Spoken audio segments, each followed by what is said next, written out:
Okay, so I also, when I was at the lake, I also read Mark 8. And I did Mark 9 too. Okay, Mark 8. My hair is making my nose itch. Sorry. All right, Jesus feeds 4,000.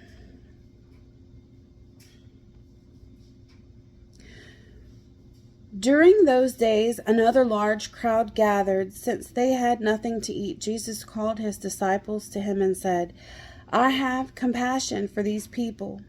They have already been with me 3 days and have nothing to eat.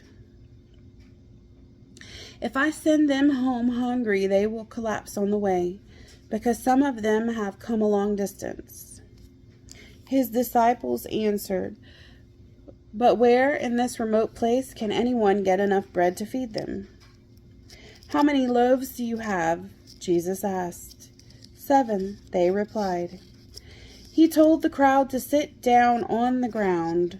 When he had taken the 7 loaves and given thanks, he broke them and gave them to his disciples to distribute to the people.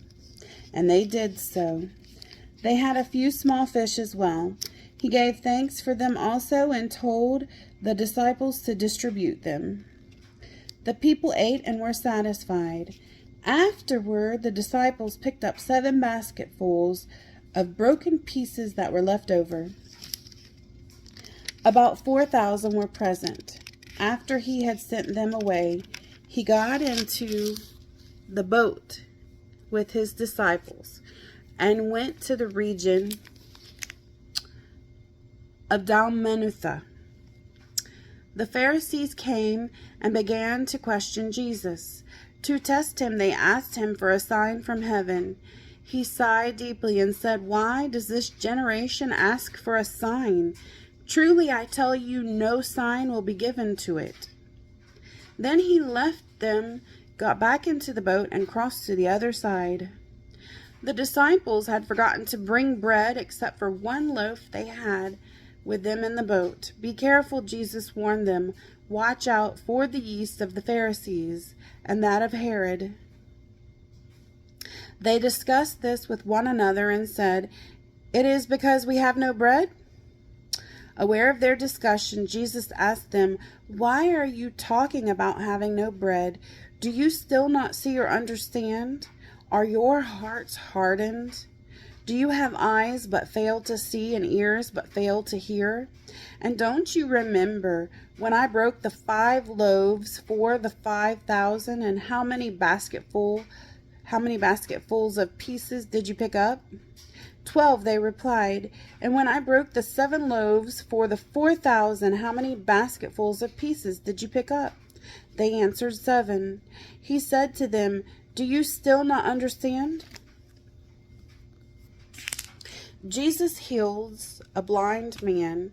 They came to Bethsaida, and some people brought a blind man and begged Jesus to touch him.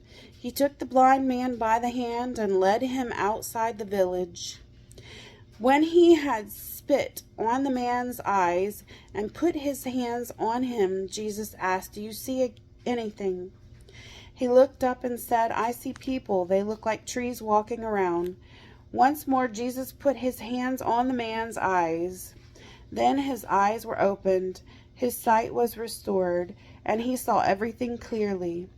Jesus sent him home, saying, Don't even go into the village. Peter confesses Jesus to be the Messiah. Jesus and his disciples went on to the villages around Caesarea Philippi. On the way, he asked them, Who do you people say I am? They replied, Some say John the Baptist, others say Elijah, and still others one of the prophets. But what about you? He asked. Who do you say I am? Peter answered, You are the Messiah. Jesus warned them not to tell anyone about him. Jesus predicts his death.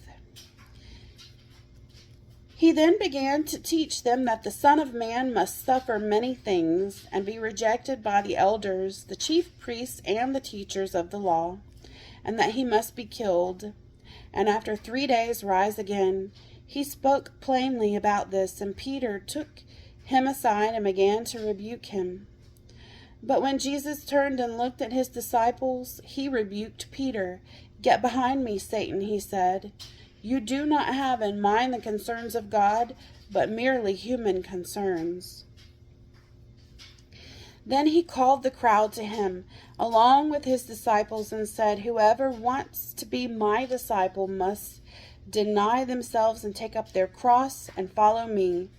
For whoever wants to save their life will lose it, but whoever loses their life for me and for the gospel will save it. What good is it for someone to gain the whole world, yet forfeit their soul? Or what can anyone give in exchange for their soul? If anyone is ashamed of me and my words in this adulterous and sinful generation, the Son of Man will be ashamed of them when he comes in his Father's glory with the holy angels." All right, another one.